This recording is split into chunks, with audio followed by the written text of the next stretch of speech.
Hello guys, welcome back to my channel, Arvin Benedicto, and today's video tayo po ay magdidilig ng ating patola. So let's go guys.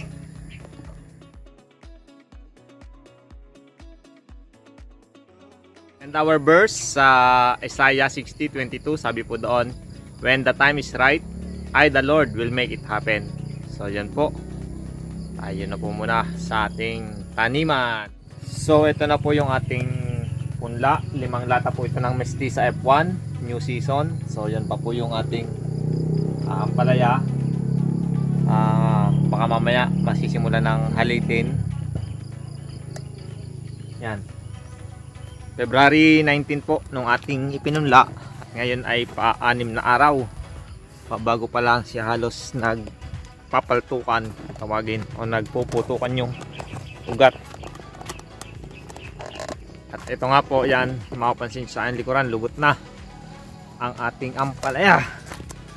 Papunta tayo ngayon sa ating patola Primera Grande. So yan po, bali, kung itatanong nyo na pwede bang pagkatapos ng ampalaya na naman. So kalimitang tanong din yan na pwede bang mag-ulit. So ang ginagawa ko po ay kung dito nakatanim, dito naman tayo sa kabila. So bali sa gitna po ng pinagkamahan ng ampalaya. Ngayon ito po yung dating tinaniman ko ng sili. At ang ginawa ko na lang, hindi ko na pinatanggal ang plastic. Pinatopian ko na lang sa gilid, para doon na lang ako sa gilid tatanim, kaysa magbutas pa ako sa gitna.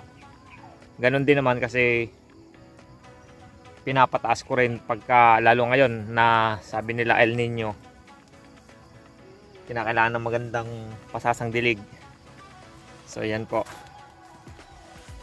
And ang ating ginagawa ay tayo nag-spray din lagi ng mga organic gaya ng CHC Agritech, para kung sakali sa susunod pwede uling taniman itong gitna ng ampalaya.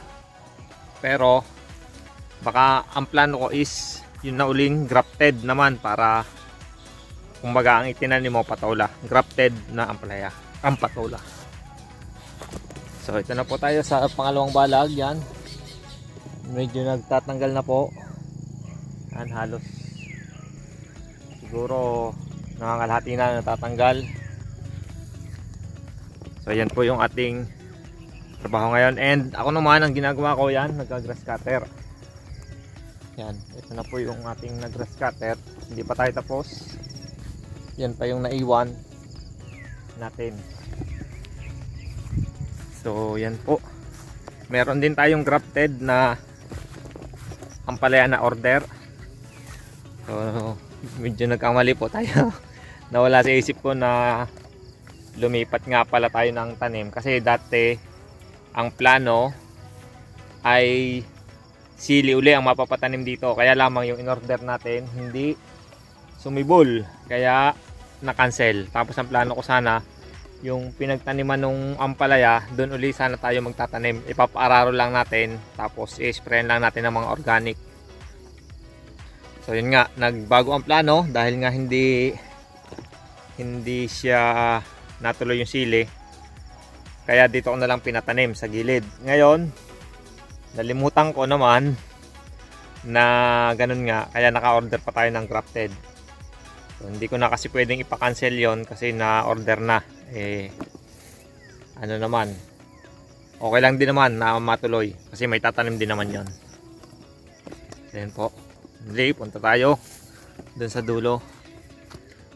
Tatay, patulong muna ako sa pagdidilig ng patola. Ang ating kasama, Tatay Digo. Yan.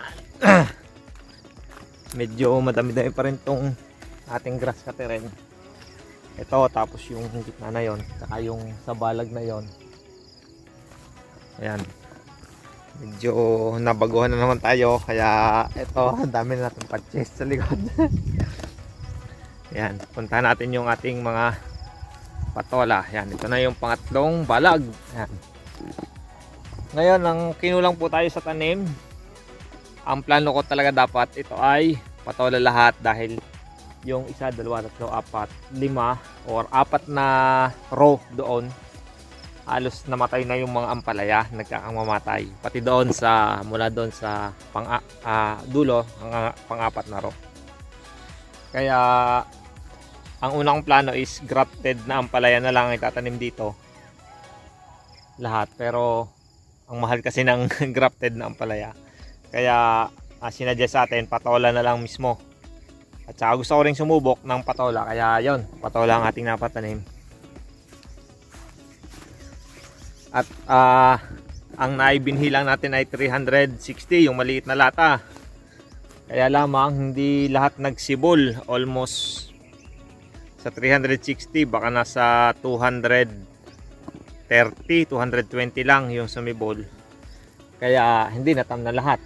Bali 7 kama lamang itong nataniman dito. At yan, praise the Lord. Ang gaganda ng bulas. So yan, kahapon, bali nung isang araw itinanim, February 22, 23, 24 ngayon. Kahapon nagdilig ako. Yung pinandilig ko ay aking binabara ng activator, CH Agritech, at saka humus, commercial humus. So yun, meron po tayong nabibiling commercial humus. So hanap na lang po kayo ng dekalidad or yung kahit pa paano may brand. So yan po. Marami naman pong available sa market na humus.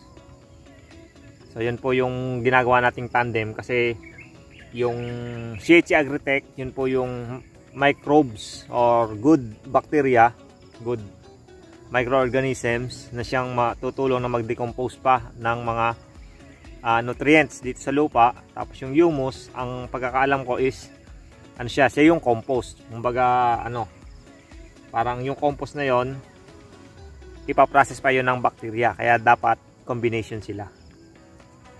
So at ngayon nga po, second day, buhat ng tinanim, magdidilig po tayo ng tubig lang ating didilig. So yan po, yan, bali 1, 2, 3, 4. Kung mapapansin nyo, yung mga kawayan hindi pa rin natatanggal. Ang dami pa naming habulin ngayon na trabaho. Dahil naghahanap ako ngayon sana ng extra, pero wala, mga may ginagawa. Tapos yung iba ay busy. Kaya tiis muna tayo. Yan, parang may umaatake ng uod. Tingnan natin. Yun nga, nakapulumpun.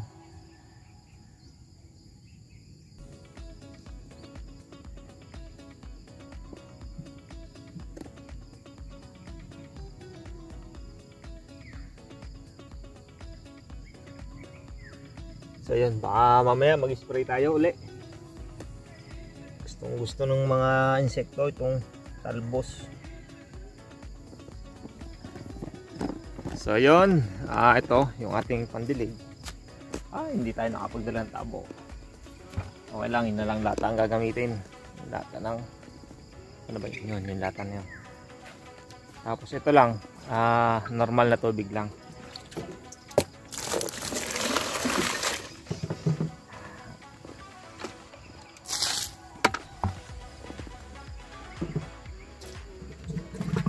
Ang variety po na to ay Primera Grande.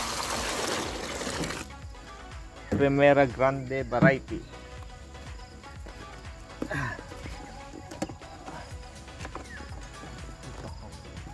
Dito sa linyang ito, 3 piraso lang ang napatanim dahil nga pinulang na.